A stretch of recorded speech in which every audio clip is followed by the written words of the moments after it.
Reconnecting with my long-lost sister. Now, how do I reach out? This is an update to this post I made in January last year. Not many people saw it, but I figured I'd update anyway because I got some good advice and, I don't know, the outcome might be something good to read while having a poo or whatever. Fair warning, this is a lot longer than I expected it to be. TL Doctor for the original. Sister has been involuntarily no contact with me since my parents' divorce. She lives with my narcissistic mother who would do anything to make sure I never see her again. I've found a way to contact her and I want to do it, but I don't want to step in her life and fuck it up for her. What's the best way to proceed? Update. Well, I'm 23 now, finished university, starting a real job, dad and I no longer have depression, life is pretty good. As for my sister, a few interesting things happened to say the least. Firstly, I took the overall consensus from the original post and didn't make any attempt to contact her. I did drunkenly check her the page from time to see if anything had changed, and I found that I'd be unblocked on my main Facebook account. Probably around August that same year, my sister rang my aunt and said she wanted to arrange a meeting with her and her son, our cousin. Obviously, my aunt immediately rang my dad and I and told us the good news. We were both uncertain about how we should take it, but overall we were pretty happy. They all meet up and apparently my sister has also been kicked out of our mother's house for some reason or another and is staying with a friend, and she hasn't spoken to my mother for over a year at this point in November. The story goes that my mother and her new victim managed to ostracize themselves from all their friends down there and my mother took out her aggression on my sister. So she stormed out and turned up teary-eyed at this friend's house and has been living with them ever since. She asked about me and my father, if we were doing well, and if we hate her. Obviously my aunt assured her that we definitely don't. My sister says that she wants to get in contact with the both of us but she wants to take it slow, and she didn't know how we would react. In my view that's completely understandable. That's interesting. Point 1. Just as a side note, my mother once smacked my sister in the face for wasting a tampon when she was 12. I obviously am not completely familiar with that uniquely female experience but I did get the joy of hearing that moment unfold just for an idea of the type of person my mother is and what she did to us both as kids. Interesting. Point 2 happens when my sister goes, with her new boyfriend, up to visit our nan.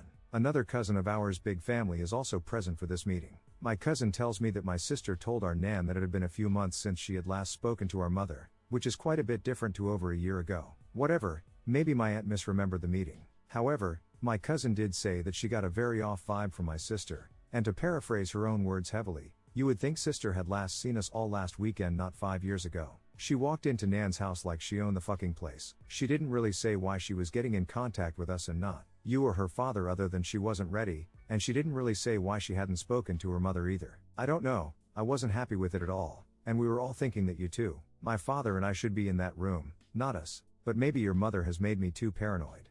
My nan is my maternal grandparent. I phone her as often as I can, which isn't as often as I would like it to be admittedly, and I know I'll kick myself for it. I digress. Every time I do phone her, she always asks about my dad and his new partner, and sends them both birthday cards, Christmas cards, so on. To me it just speaks volumes about the type of person my mother is when her mother is more concerned about the well-being of her ex-husband and his new partner. Just trying to get this point home to any doubters. 3 occurs when I find out that my sister asked my nan for some money to help her out with university and not living with her mother anymore. My nan, being the lovely little 86-year-old Welsh sweetheart that she is, gave her around £2,000. Now, I'm happy to be proven wrong here, but asking for £2,000 within a few hours of reconnecting with family that you haven't seen or made contact with for 5 years is very strange. I find out about this because around November my nan called me because she had promised me an update on the situation to tell me that for about a week after my sister met up with them all, they had been in regular contact via phone and Facebook. Since that week nothing. Unreturned voicemails,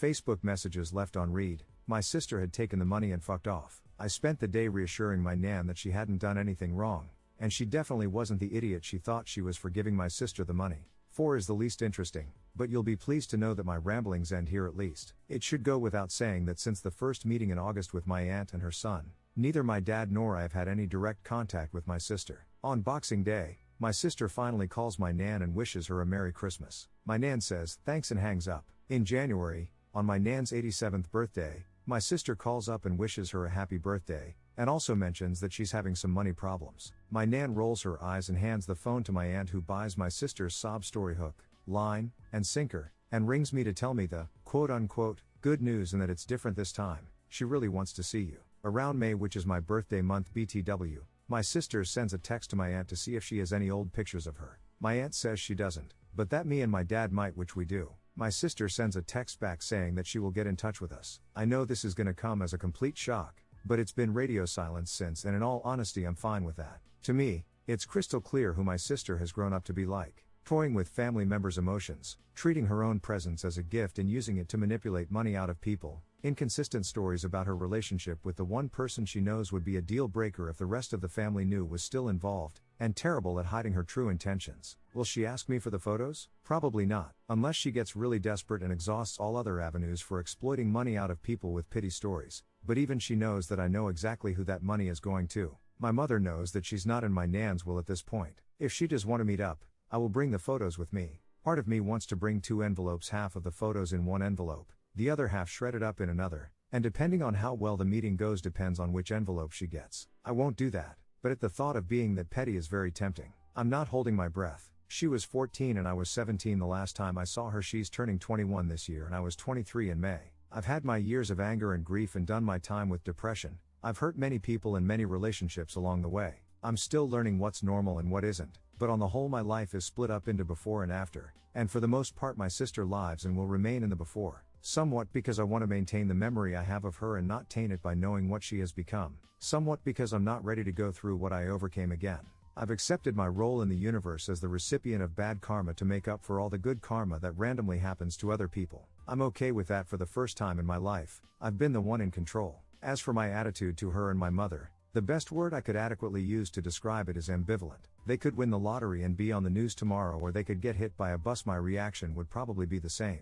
To everyone else out there with estranged parents or other family members, the one thing I learned is that estrangement is the best thing they'll ever do for you. TL Doctor, I didn't contact her, and it turned out to be a good thing, but not for the reasons I thought. Edit. Thank you all for your comments. I did my best to reply to everybody, but given the response to the original post I had no idea this would get so much attention. To the people that shared their similar stories, I hope you're all keeping well and staying positive and making the most out of what you've been dealt in life. Hard times make strong people. In reference to my idea of ripping up the photos, that was always only ever half serious. I wouldn't do something like that. It's petty, wouldn't be fair to my sister, and would only give me short-term satisfaction in the form of a pathetic one-up. I realized that before writing this post. In reference to the bad karma line, I actually think I'm a very lucky man, all things considered. I'm where I want to be in life, I have a fun and happy and stable family around me, and I'm confident in the person I've become. That line is a glimpse into my personality. Some people got that. Some people were genuinely concerned for me, which I do sincerely appreciate. The black dog never really stops chasing you,